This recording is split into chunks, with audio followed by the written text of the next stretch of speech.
For things we learned from the Fever winning a regular season series against the Aces, WNBA Semifinals foe.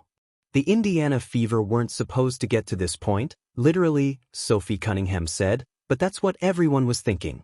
The Fever won the final 2 games of a first-round WNBA playoff series to advance to the semifinals for the first time since 2015. Better yet, they get the second-seeded Las Vegas Aces. That with 5 season-ending injuries that included Cunningham, superstar Caitlin Clark, and others. So much has changed since the Fever last played the Aces on July 24th. That game clinched the season series in favor of the Fever, who lost the opener of the season series June 22 by 8, but bounced back with wins of 27 on July 3 and 10th on July 24. Here are 4 things we learned from the 3-game series. Caitlin Clark's absence didn't stop Fever from beating Aces. No Clark? No problem for the Fever against the Aces this summer. Clark played in just 13 games, including that loss in Las Vegas, while battling injuries that ended her sophomore season. And no, Clark won't be able to play in the playoffs even if she were healthy. Clark had 19 points on 7 of 19 shooting, 1 of 9 on threes, in the 89-81 loss. But she scored just 5 points in the first half, 2 for 9, and had 11 assists for the game. 3 players in the early July win scored in double figures with Clark out, and all 3 players are healthy. They shot 49.2% from the field that game, but struggled from 3-point range and were 14 for 17 from the charity stripe. The second win featured 4 players in double figures, though that included 15 points by Cunningham. The Fever made just 40.8% of field goals but were 11 for 23, 47.8%, on 3-pointers and 11 for 14 on free throws. So, the key without Clark is an efficient night at the free throw line and a potential 3-point barrage. Kelsey Mitchell needs to take over games for Fever. Kelsey Mitchell struggled early in the year but turned it on and has had a campaign worthy of being top 5 in WNBA Finals MVP voting. She averaged 20.2 points, 1.8 rebounds and 3.4 assists per game during the season, and she was the catalyst of Fever wins over the Aces. Mitchell had 25 points and 6 assists, converting 50% of her shots and going 4 for 6 on 3-pointers. She followed that up with 21 points, albeit on a less efficient 33.3% from the field and on 3-pointers. That could be attributed to the Aces' defense after having film on a Clark-less team from that previous win. Her 3-game run in the playoff series against the Atlanta Dream was remarkable. She averaged 23.3 points, 2.7 assists and 1.0 rebounds per game while shooting 46.8% from the field and 44.4% on threes. The Fever will need more of the same to upset the Aces. Aya Wilson alone can't lead Aces past Fever, but 3-point shooting would help. Aya Wilson very well may win her 4th WNBA MVP award at 11:30 a.m. Sunday, a few hours before the 3 p.m. tip-off in Game 1. And she surely will be a force against the Fever, still. Though she was 21-1 against the team till the 2-game losing streak, she averaged 24.3 points and 5.3 rebounds in the 3 games against Indiana. During that blowout loss in which she scored 29 points, no other Aces player scored more than 6 points. Las Vegas was held to 26.2% shooting and 18.8% on 3-pointers. The next loss to the Fever? There were 2 more players in double figures but the Aces still shot 13.3% on threes. Perhaps the Fever deploy fellow South Carolina Gamecock Aaliyah Boston to defend Wilson and enlist help in the form of double teams and allows the Aces to live and die by the 3-pointer.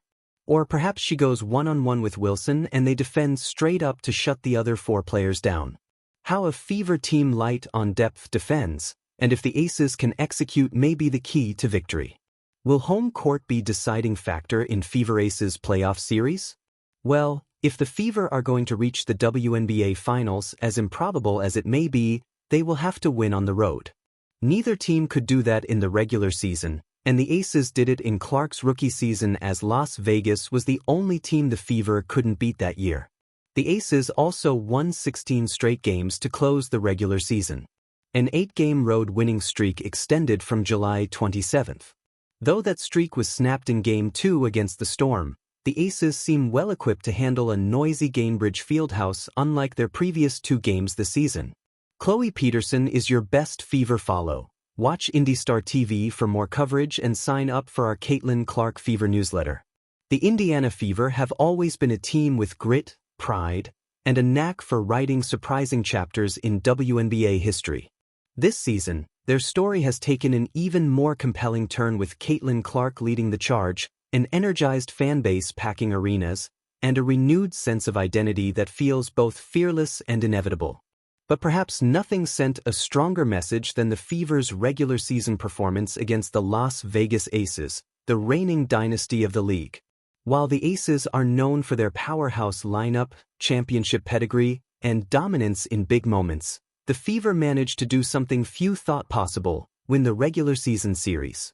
And now, as Indiana prepares to face Las Vegas once again in the semifinals, those regular season battles feel less like flukes and more like foreshadowing. They gave us a blueprint for what this young Fever team can achieve, and they offered lessons that could tip the balance of the postseason. Here are 4 things we learned from the Fever's victories over the Aces. Insights that now loom large with a trip to the WNBA Finals on the line. 1. The Fever can dictate pace, even against a super team. The Aces thrive on speed. With Aya Wilson anchoring the paint, Chelsea Gray orchestrating the offense, and Jackie Young sprinting in transition, Vegas loves to force opponents into a frantic rhythm. The problem for most teams? They can't keep up. But against the Fever, things looked different. Indiana refused to play at the Aces' tempo. Instead, they leaned into Caitlin Clark's floor vision, Kelsey Mitchell's calm shot creation, and Nalissa Smith's ability to control possessions. The Fever slowed the game when needed, picked their spots in transition, and dared the Aces to adjust. The result? Indiana didn't just survive Vegas' speed, they turned it against them. When Clark rifled outlet passes to shooters and Nalissa crashed the boards, the Aces suddenly found themselves reacting rather than dictating. That's the first big lesson. The Fever can set the terms of engagement. And in a playoff series, controlling pace is often the difference between surviving and advancing. 2. Indiana's supporting cast is ready for the moment. It's easy to frame every Fever headline around Caitlin Clark. After all, she's one of the most electric players to enter the league in years. But the regular season wins over Las Vegas showed that this is far from a one-woman show. Kelsey Mitchell emerged as a scoring assassin, hitting clutch threes and attacking the rim with a confidence that rattled the Aces' perimeter defense. Nalissa Smith proved she could battle with Aya Wilson in the post, grabbing offensive rebounds and refusing to be bullied in the paint. Aaliyah Boston, still growing into her WNBA superstardom, gave the Fever the kind of defensive backbone that forces Vegas to earn every basket.